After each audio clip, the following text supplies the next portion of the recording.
Guess what I just got? So Himi gouache.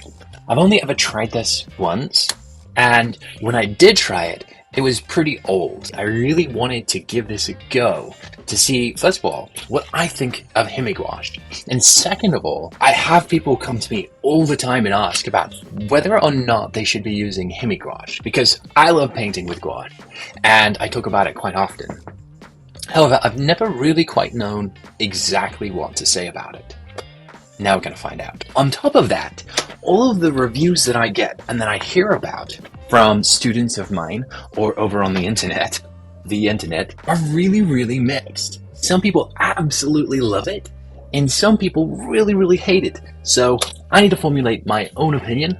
Let's open it up and see how it goes. All right, so let's try this Himi gouache. It's very hefty. There's a lot to it. I actually really like the case. It's really nice to have something that seals with gouache. Okay, so we have this like little palette on the top that we can use to help us mix things out. That's interesting.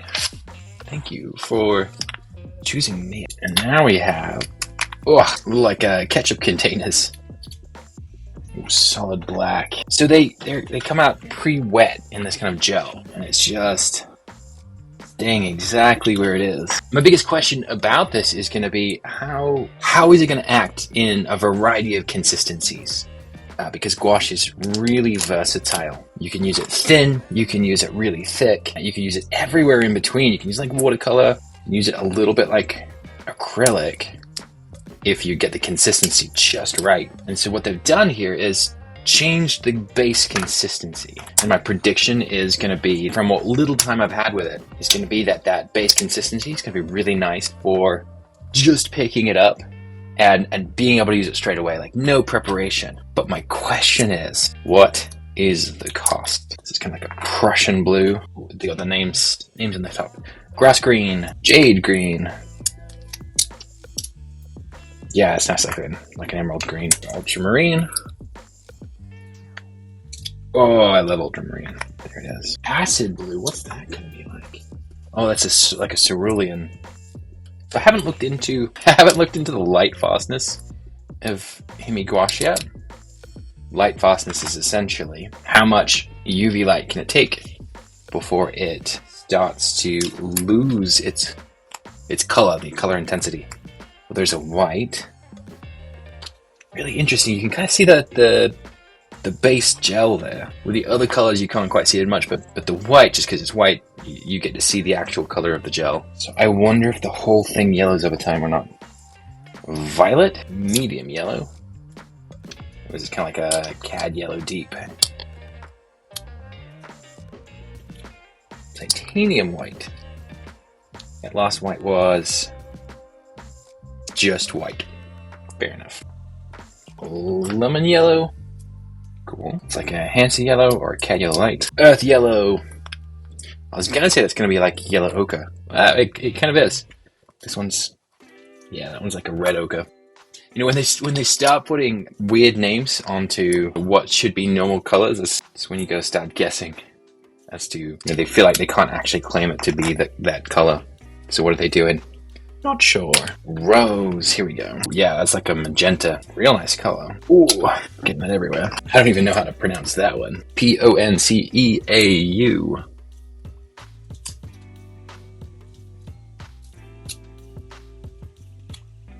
There we go. And then we have a deep red. Yeah.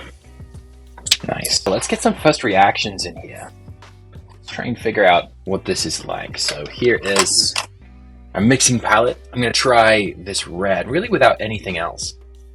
And so it really is a very, very nice consistency to start with.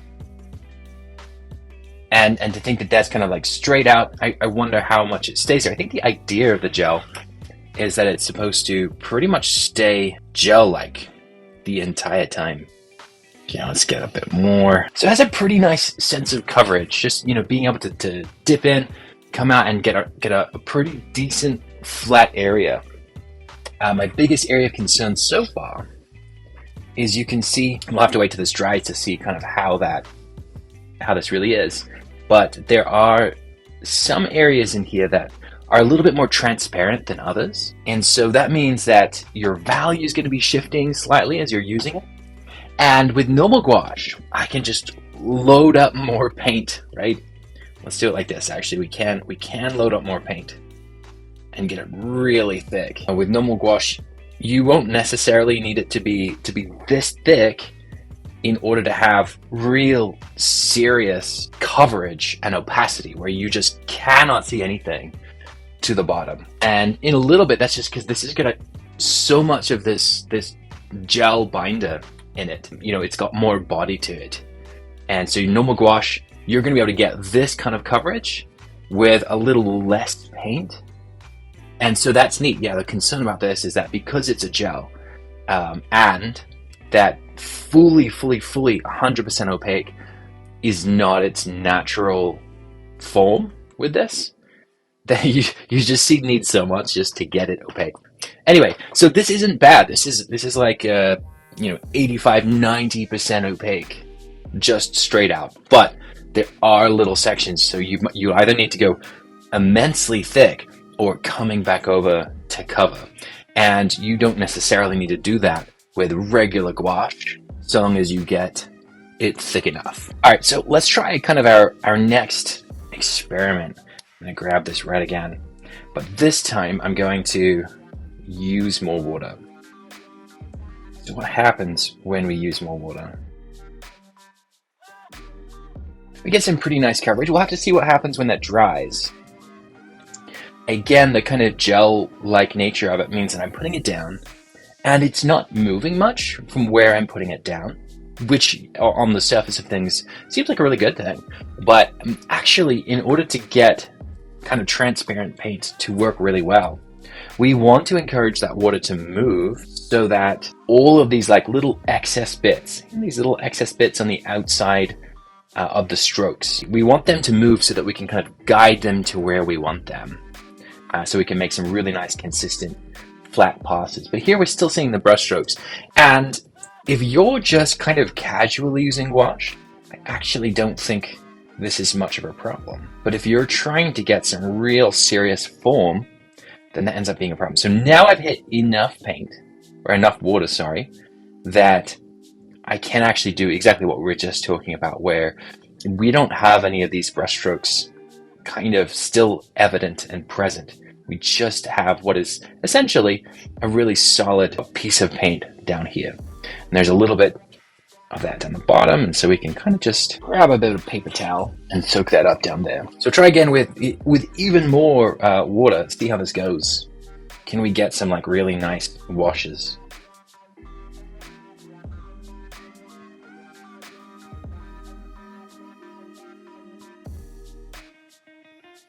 And yeah, that's a pretty decent wash. So when it comes to using this transparently, it looks like we can get to the point where we get enough water that we are essentially allowing our paint to be paint and to really work the way that we might want or need it to. And that is really neat. And so it ends up just being kind of these intermediary stages that even this gel, this like fully really thick gel piece, we're going to get some really evident brush strokes. Now, let's come back to this a little bit later once it's really dried, and in the meantime, let's try to paint something. So I want to test out its layering capacity. That's one of the things that is just immensely useful for gouache. And so we're going to paint this painting here. You know, something pretty simple, but I'm going to paint the background and then come over the top with paint and see kind of how it layers. I'm going to come to pretty simple, very big washes, and we're just going to kind of have fun.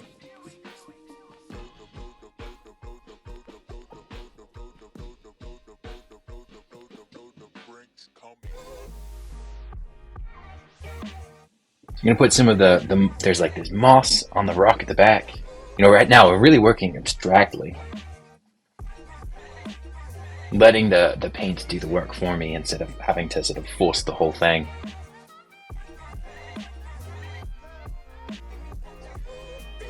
There's a bit of shadow over here.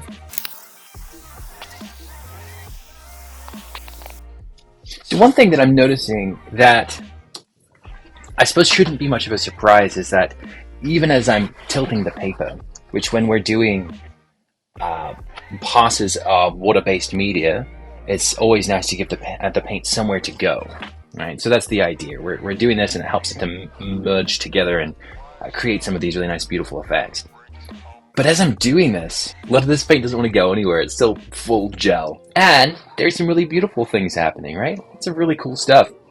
But just differences. This is a difference between Himi gouache and normal gouache. So while I'm waiting for a majority of this to dry so that I can get this plant coming over here, hopefully very opaquely, I'm going to put some of the small plant over here.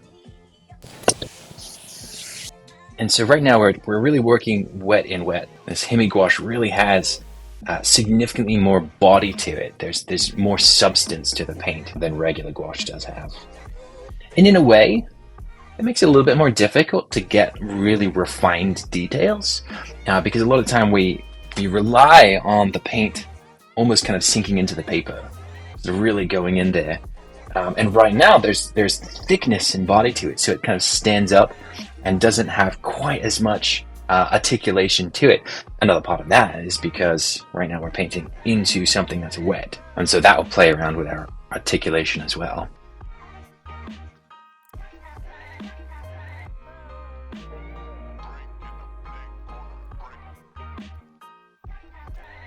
Oh, so this is interesting. Coming along with dry brushing, getting some really nice texture. Let's say like using the side of the brush to do this. We're actually getting to that point a lot quicker with the Himi gouache than with regular gouache. And I suppose that makes sense. With more body to the paint, you're going to end up with it just being less liquid very quickly, comparatively. However, on the flip side of this whole thing is taking a lot longer to dry than it normally does. And coming in and placing detail, having the kind of quick turnaround of gouache that normally gives us the ability to lay something down, and then I come and focus down here. But this stuff up here is really, really still very wet.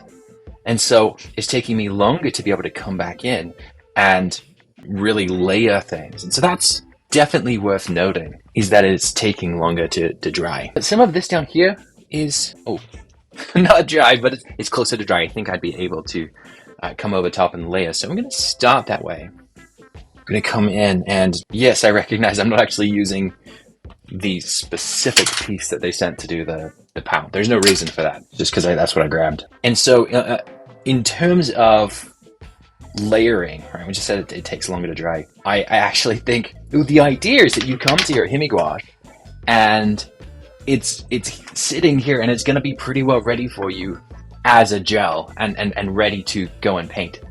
And obviously that's really cool. But it backfires against us in this circumstance of coming in layering. And the more that I put on my brush to put down, the longer it is that layer is going to take to dry. All right, so I have a really nice kind of sense of this. Let's get some good leaves in.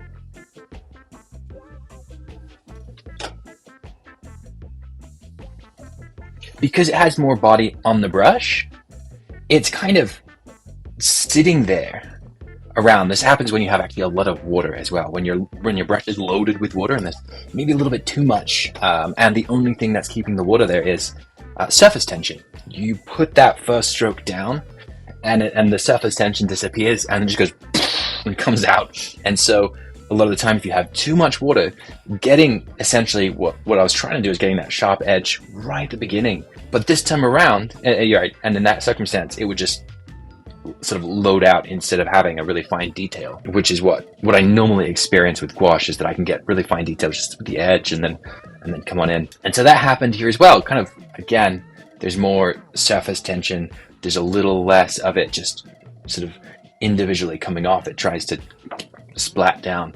So let's see if that continues to happen that way. Yeah, we didn't get that really fine point at the end. And I'll just say, when it comes to looking at media, I really would discourage us from saying something is inherently positive or inherently negative.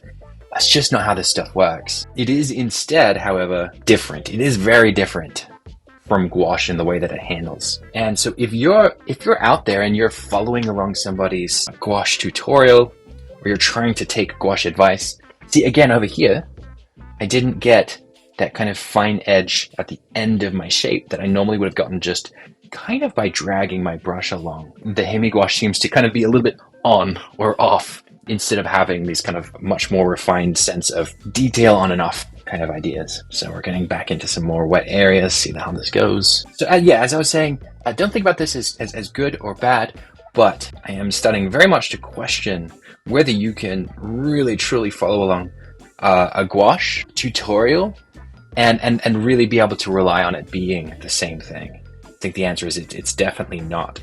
And certainly, if you're taking any of my gouache courses, I have a gouache course coming up here. Feel free to come and join us. However, a lot of what's going on in my gouache course, you couldn't do with this. As one of the things that we really look into is using a lot of water and using a lot of water effects, which I think is, for me, that's kind of it's the pinnacle of gouache. That's what I love about it. And you wouldn't necessarily be able to follow along with this. 60% of the stuff we're talking about is slightly different. Oh, this one I was able to get a really refined edge at the beginning. So I think that was just because I was trying to adjust the way that I'm holding the brush to see if I can get it to work. Yeah, there we go. And so instead of kind of putting down, having it so that it's, I don't know, really focusing on just getting that razor's edge. So there are a couple of advantages that I'm seeing from the fact that it is essentially, once you start getting thick, a lot slower drying than traditional gouache. Some of those advantages are that nothing on my palette has dried yet. I could just come back and pick up what I had before. And so that's going to be helpful. With any kind of water media, as it dries, the darks are going to get lighter and the highlights are going to get darker. And so everything's going to come into the middle. This is most true with gouache, even above all other water media, because of how completely matte it dries.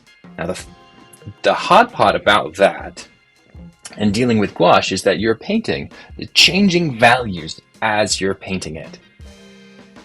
When we're using traditional gouache, there are ways we can deal with this, and we certainly have the ability to learn to predict it, and that's really good. However, we're not struggling with this quite so much, or at least not quite so rapidly, because these thick areas are in fact taking longer to dry, and so that inclination towards changing values is a lot slower with this. And so it's much easier to get our relationships and our values with this while everything is still wet, just straight out of the box. And this is going to be a positive for some and a negative for others, because for some people, relying on that rapid dry from the water evaporating is going to show you what things are going to look like when the painting is done a lot more quickly than this. And so there might be more of a guessing game when it comes to trying to figure out what the Himi gouache is going to do once it dries. So with every feature that we find, there is two sides to it. Now, because it's slower drying, so all of these leaves are really still wet, I can come back in and do some more modeling, like rendering, really come back in and get a little bit of shading going on.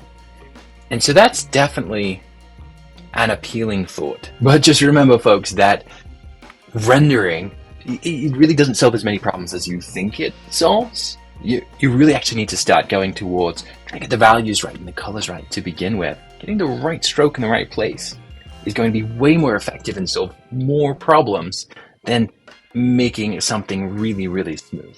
So I'm just going to say that because I might say that the rendering is easier in this. However, that might not be the benefit you really think it is in terms of getting your paintings to be the best paintings they could be. Here's the tests that we ran before, but now they're dry. So we can see that both of our washes at sort of a highly transparent and kind of just after that breaking point where we really are dealing transparently, but there's a bit of pain in there. They turn out pretty well. They turn out pretty well because we end up really having enough water that anytime that there's a concentration of pigment, of paint, it's actually able to sink in and spread out and disperse pretty evenly. And that any degree of paint that didn't disperse is really, that's on us. That's something we did. We were able to get something that is pretty solid and pretty thick, but I would say that the natural consistency of the Himi gouache, because it has that gel-like quality, and unlike water, will kind of retain its position. It's going to leave ridges along the edges. And so if you want really thick, solid paint like this, you're either going to have to use a lot of paint, a lot of it, my friends, in which case it's not going to come out super smooth. It's going to be kind of pretty clunky putting it down, or come back over with a second layer, and that's going to add on top so that it can be really opaque. But if we were to have enough water to do this, like we would have with a traditional gouache, then there's enough water for that pigment to sink and disperse and move around. And so it takes more paint to get to this really thick, solid kind of approach that gouache is really well known for. It's going to take more paint to get there, which is a little counterintuitive, seeming as it feels like Himi gouache should be able to create opacity, that really thick, flat kind of look really quickly. So there we go. What do we think about it in the end? I think that really it's its own medium. If you try to use it exactly like gouache, you're going to come across so many surprises, so many little things that are going to be different. And so watching somebody on YouTube with a tutorial or following along the things that you know, it's not so different that you might actually acknowledge that and start treating it differently, but it's different enough that it's probably going to really frustrate you if you start trying to do that. However, for each disadvantage, there is an advantage, and there's a lot of really cool things that we can do with it. I myself probably won't be switching to Himi gouache. There's a lot of water effects that I really, really love that involve lots of water and lots of paint. That something like charging or really creating a vacuum that sucks in tendrils of paint just with my paintbrush, not with an actual vacuum. And I love using these things and having a lot of water effects. You can still do water effects with Himi gouache so long as you use enough of the water, but it's not going to be quite the same. It's not going to act quite the same. The minute you start to get a significant amount of the paint in, the gel really changes the action. However, do I think that you can create amazing and beautiful paintings with this? Yes. But to answer the question that prompted me making this video, do I think you should follow along my gouache course with Himi gouache? No, I don't. I think you'll probably just end up quite frustrated. So that's my initial review. If you have any other questions about Himi gouache, about the experience, or about specific things, feel free to let me know and I might make a part 2. My 8-week online gouache painting class starts in July 30th and I would love to have you there. So yeah, let's pick up the brush and get going.